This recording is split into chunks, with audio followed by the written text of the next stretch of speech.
음악치료 기법과 모델 제4부 음악치료 모델 제14장 정신분석적 음악치료 2. 정신분석적 음악치료의 특성 지금까지 정신분석 및 정신분석적 음악치료의 역사와 이론을 다루었다. 앞서 설명한 대로 정신분석적 음악치료의 중심에는 치료적 관계성이 있다. 음악치료에서 음악은 치료적 관계성을 발전시키는 중요한 매개체이고 치료는 치료적 관계성, 특히 치료사와 환자 간의 음악적 관계성의 발전에 따라 이루어진다. 즉, 음악과 치료사, 환자의 3자 관계가 매우 중시된다. 이것은 언뜻 보면 다른 음악치료 접근법과 크게 다를 것이 없는 듯 보인다. 영국의 정신분석적 음악치료사 오델 밀러는 다음과 같이 자신의 기법을 설명하고 있다. 나의 음악치료 기법은 어느 한 이론에 얽매여 있지 않다. 그것은 수십 년간에 걸친 임상 경험과 임상 지도로 양성된 것이다. 하이젠베르그, 그라젠다, 골든베르그와 드보르키는 특정 정신분석 이론이 특정 음악적 접근법과 연관되어 있는 것은 아니며 정신분석 이론은 치료사의 치료적 행동에 영향을 미치기보다는 치료사의 임상적 사고에 영향을 미친다고 주장하고 있다. 즉, 음악적 접근법의 차이가 정신분석에 기반을 둔 치료사와 그렇지 않은 치료사를 구분할 수 있는 차이점은 아니라는 것이다. 앞에서 설명했듯이 현대 정신분석에는 다양한 이론이 존재하므로 어떠한 이론이 우위에 있다고 주장할 수는 없다. 하지만 대체로 정신분석적 음악치료에서는 다음과 같은 정신분석의 기법이 공통적으로 사용된다. 즉, 치료적 관계성을 통해 클라이언트의 무의식적 동기, 전이와 역전이 현상, 저항 등의 방어 기제를 다루게 되며 과거를 재경험하고 자신의 기억을 되돌아봄으로써 과거의 문제점을 직면하고 갈등을 해소하는 방향으로 나아갈 수 있다. 또 경우에 따라서는 어린 시절로 퇴행하는데 특히 음악은 비언어적이자 상징적인 매체로 다른 어떤 매체보다 치료적 퇴행을 용이하게 한다. 이젠베르그, 그레젠다, 골든베르그와 드보르키는 다음을 음악 치료와 연관된 정신역동의 주요 개념이라 하였다. 음악은 자유현상 기법으로 사용될 수 있다. 음악은 투사의 대상으로 사용될 수 있다. 음악은 중간 대상 역할을 할 수 있다. 음악은 담아주기와 안아주기 역할을 할 수 있다. 음악은 거울의 역할을 할 수 있다. 음악은 전이, 역전이, 상호주관적 반응을 담을 수 있다. 1. 정신분석적 음악치료의 목적 및 목표 정신분석적 음악치료의 궁극적인 목적은 자기 이해와 성찰이다. 프로이드는 인간의 자유의 의지를 믿었고 일반인 스스로가 왜 특정 행동을 하는지 그 이유를 알게 되면 스스로 자신을 통제할 수 있다고 생각하였다. 하지만 실제 임상에서 아는 것만으로 충분한 경우는 그리 흔치 않다. 환자의 경우도 자신이 왜 이런 행동을 하는지 알면서도 자신의 충동을 조절하지 못하는 경우도 있다. 다만 자신이 왜 그런 행동을 하는지 모르면서 하는 것과 알면서 하는 것에는 많은 차이가 있으며 안다는 것, 즉 자기 이해는 개인의 노력 여하에 따라 변화와 성장의 바탕이 될 수 있다. 정신분석적 음악치료의 가장 일반적이고 대표적인 목표로 할 수 있는 것은 무의식적 갈등, 문제, 방어 기제 등의 의식화와 해결, 자기 수용감 향상, 건강한 자아구조 확립, 기존의 부정적 대인관계, 문제 해결 및 변화라 하겠다. 정신분석적 기법은 기본적으로 의미를 추구하기 때문에 매 세션에서 함께 의미를 탐구하는 것과 그것에 대한 의사소통이 필수적이다. 결국은 이 과정을 통해 깊고도 복합적인 자기 이해와 성찰에 다다를 수 있다. 2. 정신분석적 음악치료의 구조 및 과정 1. 기본 구조 정신분석적 음악치료는 다음과 같은 기본 구조로 되어 있다. 치료는 되도록 같은 방에서 매주 같은 요일과 시간에 같은 치료사가 하며 치료를 방해하거나 중단시키는 요인이 없도록 사전에 준비한다.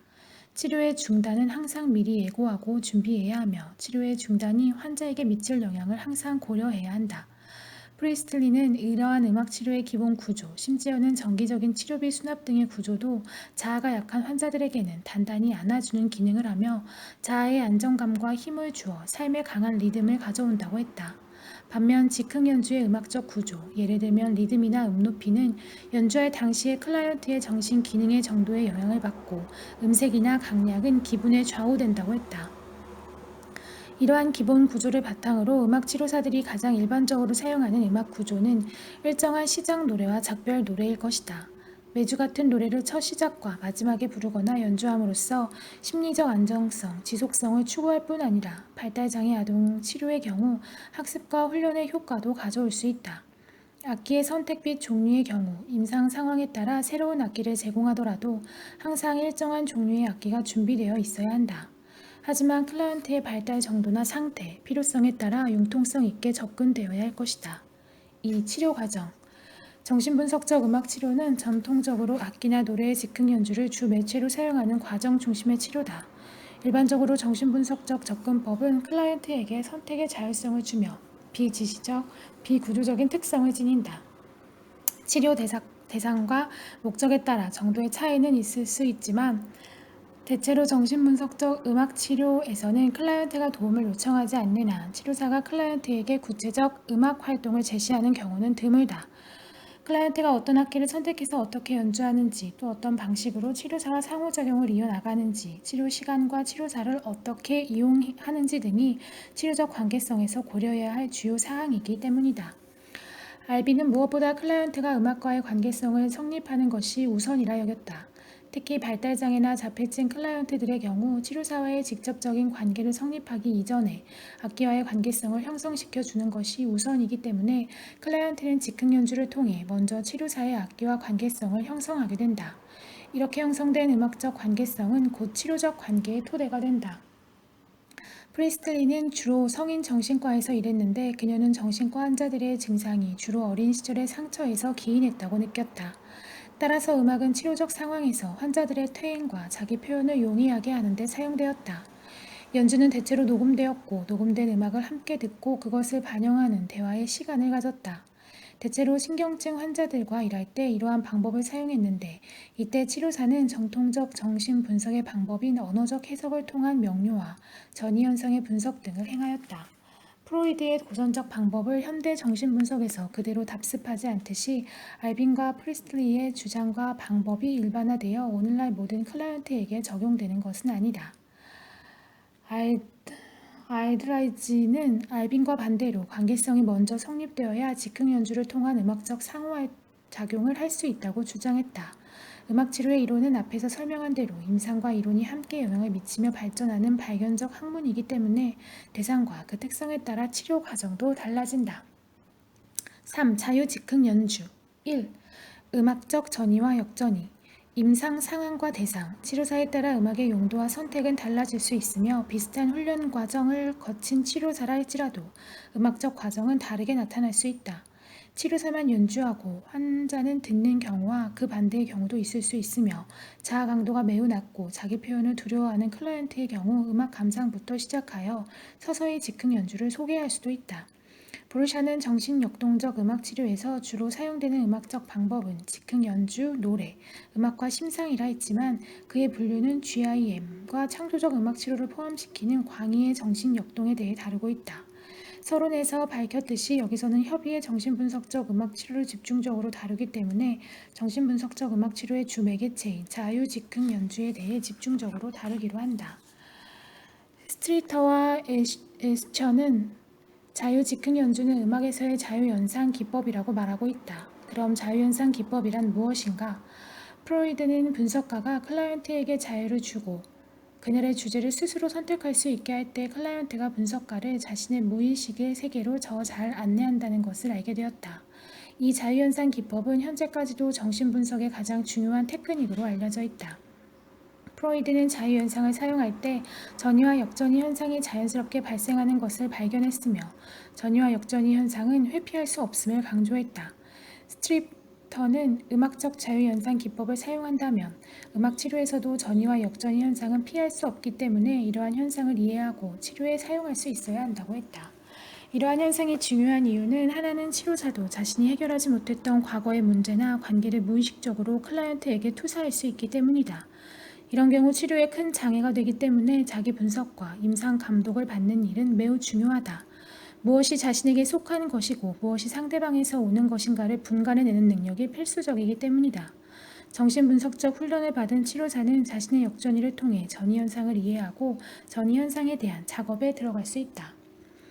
스트리터는 음악적 전이를 임상에서 치료사가 어떻게 대처할 수 있는가를 매우 정밀한 악보를 첨부하여 다음과 같이 묘사한다. 여기서는 그 내용 전체를 소개하지는 못하지만 대략의 줄거리는 다음과 같다.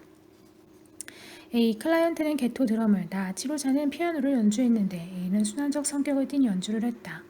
A는 간혹 16분음표로 연주하는 등 자신의 연주에서 새로운 시도를 했지만 이 미약한 시도는 더 발전되지 못하고 곧 원래 패턴으로 돌아가거나 힘을 잃고 거의 멈춰버리곤 했다. 나는 A의 이러한 시도를 지지하기 위해서 그에 상응하는 음악 모티브를 연주했지만 얼마 후 나 자신이 음악을 이끌고 있고 A의 음악은 나를 따라오는 그림자가 되어 있음을 깨달았다. A와 연주할 때 나는 음악에서 공허감과 무기력을 느끼곤 했다. 연주 후 A는 연주 중에 무슨 일이 있었는지 또는 무엇을 느꼈는지 말하려다 하지 못하고 종종 침묵에 빠져 들곤 했다. 이 침묵은 매우 강렬해서 어떻게 해야 할지, 만약 내가 침묵을 깬다면 무슨 말을 해야 할지 상상조차 할 수 없게 만들었다. A는 어색하게 움츠린 채로 바닥만 바라보고 있곤 했다. 나는 우리가 연주한 음악을 다시 듣고 음악적 전이와 역전이를 분석했다. 그리고 A와 음악을 연주하면서 당시에 느낀 내 감정에 대한 피드백을 주기로 결정했다. 내가 음악에서 마주친 공허감과 무기력은 A의 침묵의 순간에도 있었고 음악에서 나타났던 문제점은 음악 외적 상황에서도 그대로 나타났다. A는 더 이상 앞으로 나아갈 수도 자신의 문제를 직면할 수도 없었던 것이다. 나는 직접적으로 어떻게 나가야 할지 완전히 길을 잃은 것 같군요 라고 말했다. 그러자 A는 바로 안도의 한숨을 쉬었다. 그래요, 모르겠어요. 어떻게 이 악순환을 빠져나가야 할지, 무엇을 해야 할지 악순환에 사로잡혀서 꼼짝 못하고 있어요. 그리고 A는 이렇게 말했다. 하지만 내 안에는 이 악순환을 절박하게 벗어나고자 하는 아주 작은 부분이 있어요. A의 이 말은 바로 A가 나와 연주한 음악에도 나타난 바 있다. 나의 언어적 개입은 A에게 자신을 돌아보고 이해할 수 있는 계기를 마련했다. A는 이런 감정을 느꼈던 자신의 과거를 기억해냈고 과거의 경험과 현재의 연관성을 이해하는 것이 어떻게 현재 상황을 도울 수 있는지 인식하기 시작했다. 그 후 A는 이에 대한 작업을 해나가기 시작했고 절박하게 벗어나고자 하는 작은 부분은 그녀가 연주하는 음악 안에서 발전하기 시작했다. 2. 자유즉흥 연주. 자유즉흥 연주란 어떤 형식이나 틀에 얽매이지 않고 자유롭게 즉흥 연주를 하는 것을 뜻한다. 클라이언트를 이해하고 치료적 접근을 하는데 정신분석이 중요한 역할을 했지만 음악 자체의 특성이 대화 치료와는 다른 역동을 가져온다는 것을 간과해서는 안 된다. 자유즉흥 연주의 역동적 특징은 다음과 같다. 첫째, 클라이언트의 현재와 과거의 경험, 내면 세계, 대상 관계 등은 그들이 연주하는 방식, 즉 소리나 음악 구조, 악기 선택 및 악기를 다루는 방식 등을 통해 재현된다고 본다. 둘째, 대체로 음악 치료에서는 치료사와 클라이언트가 동시에 음악을 통해 즉각적인 상호작용을 하며 관계를 발전시킬 수 있는데 비해 심리치료에서는 한 사람이 말하면 다른 사람은 듣는 형태를 띠며 직접적인 행동을 하는 경우는 드물다.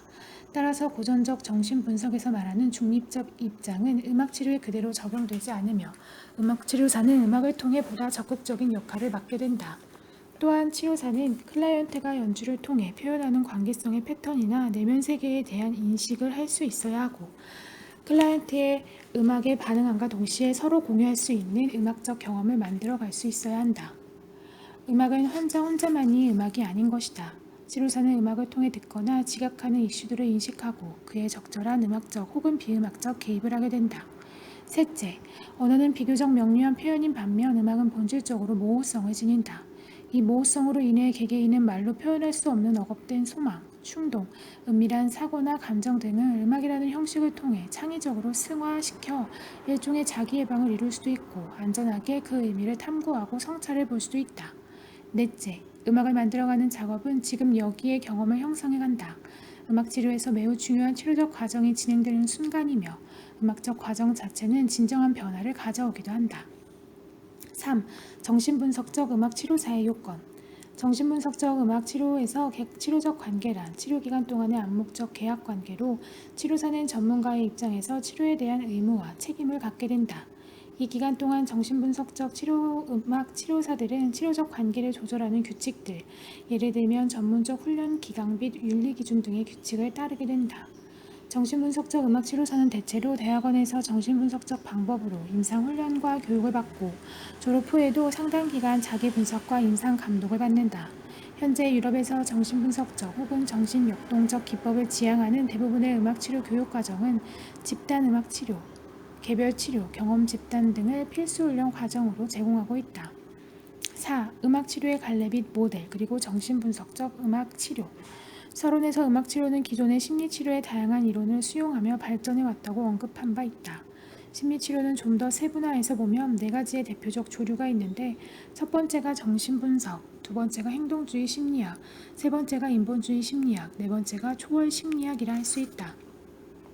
미국의 음악치료 선구자 타일러 게스턴 시얼즈 등은 음악치료를 행동주의 원칙에서 정의 내렸고 영국의 알빈과 프레스틀리는 정신분석 이론을 음악치료 이론에 적용 발전시켰으며 로돌프와 라빈스는 인지학과 인본주의 심리학 및 실존주의 철학을 바탕으로 음악치료를 발전시켰고 모레노의 음악 심리극은 게슈탈트 치료와 깊은 연관을 가지고 발전했다. 그 밖에 헬렌 보니어는 GIM을, 융과 그로프의 이론, 초월 심리학 등을 토대로 발전시켰다. 브루샤는 정신역동적 접근법에 정신분석적 음악치료, 로돌프 라빈스 접근법, GIM 등을 모두 포함시켰다. 그중 정신분석적 음악치료 모델을 간략히 정리해보았다. 1. 자유직흥 연주 치료 알빈 모델 줄리엣 알빈 모델은 정확히 말하자면 절충주의 모델이라고 할 수 있다. 그녀는 프로이트의 정신분석 이론이 음악치료 과정을 지지하며 음악은 무의식의 면면을 드러내는 힘이 있다고 믿고 자신의 접근법을 정신분석적이라 주장하였다. 하지만 그녀는 발달이론과 교정이론, 또 경우에 따라서는 행동주의 접근법도 임상에서 활용했고 그녀가 세운 영국의 길드홀 음악치료 과정도 이러한 절충주의 모델을 따르고 있다. 그녀는 무엇보다 음악이 자유로운 표현을 위한 잠재적 공간을 제공한다고 보았다. 따라서 음악 감상을 비롯한 모든 종류의 음악 활동을 적극적으로 치료에 활용하였으며 즉흥 연주를 할 때는 반드시 자유즉흥 연주를 사용하였다. 자유즉흥 연주를 할 때 치료자는 어떤 음악적 규칙이나 제한, 방향, 제시도 하지 않으며 클라이언트는 자신이 원하는 악기를 원하는 방식으로 연주하였다. 자유즉흥 연주는 이후의 정신분석적 음악 치료 과정의 주 매체로 발전한다. 알비는 주로 자폐아동을 비롯한 다양한 장애아동들과 일을 했으나 오늘날에는 소아, 청소년, 성인, 노인까지 다양한 계층의 다양한 클라이언트들에게 적용되고 있다. 2. 분석적 음악치료 모델, 프레스틀리 모델 마리 프레스틀리는 1970년대에 AMT를 만들었는데 AMT의 배경에는 음악치료사로서의 경험과 수년간의 개별 정신분석의 경험이 있다. 그녀는 정신분석 이론, 특히 전이와 역전이 현상을 음악치료에서 치료사와 클라이언트 간의 즉흥 연주의 의미와 표현을 연결시켜 분석적 치료 이론으로 정립했다. 1970년대에는 공식적 AMT 교육과정은 없었고 현직에 종사하는 음악치료사를 위한 절충 과정이 있었다. 현재 유럽에서는 AMT라는 용어를 거의 사용하지 않으며 주로 Analytically Oriented Music Therapy, AOM이라 명한다. AOM은 구체적으로 음악적, 치료적 관계를 이해하고 분석하는 방법이라 할 수 있는데 주로 정신과에 심리적 문제가 있는 환자들과 일반인들, AOM 훈련을 받는 사람들을 대상으로 사용된다. 환자와 치료사가 매 세션마다 당시 환자의 이슈와 문제 혹은 환자에게 의미 있는 주제를 상정한 다음 그 주제를 가지고 즉흥 연주를 하게 된다. 환자의 상태와 문제점에 따라 연주 규칙이 달라지며 연주 규칙의 목표는 환자가 음악을 통해 자신의 감정이나 환상, 꿈, 신체적 경험, 기억, 과거의 경험 등을 표현하게 하는 것이다. 자유즉흥 연주를 시작할 때는 어떻게 연주해야겠다는 의식과 의지를 가지고 있더라도 연주는 전혀 예상하지 못했던 방향으로 흘러갈 수 있고 그 결과 즉흥 연주 경험 자체가 치료적 변화를 가져오기도 한다. 프리스틀리는 그녀의 저서를 통해 자신의 이론과 실제를 충분히 설명하고 있으며 현재 유럽에서는 덴마크와 독일 등이 AOM 훈련 과정을 제공하고 있고 상당수의 음악 치료사들이 AOM을 하고 있다. 미국에서도 AOM이 확대되고 있는 가운데 셔일바이비와 프리스틀리의 원래 AMT 모델을 바탕으로 보충적 훈련 과정을 제공하고 있다. 3. 정신분석적 음악치료 정신분석적 음악치료는 일반적으로 Psychoanalytic Music Therapy, Psychoanalytically Informed Music Therapy 혹은 Psychoanalytically Oriented Music Therapy라 불리고 알빈과 플레스트리의 모델에서 주요한 부분을 수용하고 앞서 언급했던 정신분석의 주요 이론 중 각자의 자신이 임상 대상군에 말맞은 이론을 받아들여 사용하는 접근법이라 할 수 있다. 초기 정신분석적 접근법에서는 클라이언트가 언어나 음악으로 자신을 표현하고 반영할 수 있는 능력이 있어야 치료 대상이 되었다. 특히 클라이언트에게 치료사와 치료적 동맹 관계를 통해 자신의 문제를 해결하고자 하는 의지가 있어야 했다. 하지만 음악 치료의 대상이 되는 클라이언트들의 상당수는 언어 능력뿐 아니라 사고 능력도 매우 제한되어 있는 경우가 많다. 정신분석적 개념 자체는 철저히 발달학적 특성을 가지고 있으며 특히 대상 관계학과 발달학적 정신분석에서는 언어 발달 이전의 상호작용의 의미와 교류, 즉 비분석적, 총체적 경험을 중시한다. 따라서 클라이언트의 언어나 사고 능력 자체는 치료 대상 선정에 더 이상 큰 역할을 하지 않는다. 그 예로 정신분석적 음악 치료사 오델 밀러는 모든 능력을 상실하는 과정에 있는 치매 환자와의 장기 개별 치료를 정신분석적 접근법으로 다루고 있고, 데 베이커, 힐, 휴헥스, 레빈즈 등은 언어나 사고 능력이 심하게 제한되어 있는 발달장애 아동이나 정신지체인과의 사례를 심도 깊게 다루고 있다. 실제 임상에서 정신분석적 음악치료의 주 대상은 1차나 2차 장애로 심리적 장애를 가진 클라이언트들이라 할 수 있다. 소아, 청소년, 성인 및 노인 정신과 환자 중 언어 능력이 있으며 음악치료를 통해 자신의 문제를 해결하고자 하는 의지가 있는 클라이언트, 1차 장애나 2차 장애로 정서적 문제가 있는 경우, 신체, 정신, 성학대의 경우나 외상 후 스트레스 장애, 정서상의 문제, 적응장애, 품행장애 등 관계성의 역기능적 문제를 가지고 있는 클라이언트나 일반인, 정신역동적 치료사가 되기 위한 훈련생, 정신분석적 혹은 정신역동적 음악치료의 교육 및 훈련은 유럽에서 가장 활발히 진행되고 있으며 현재는 미국, 캐나다, 호주 등에서도 진행되고 있다.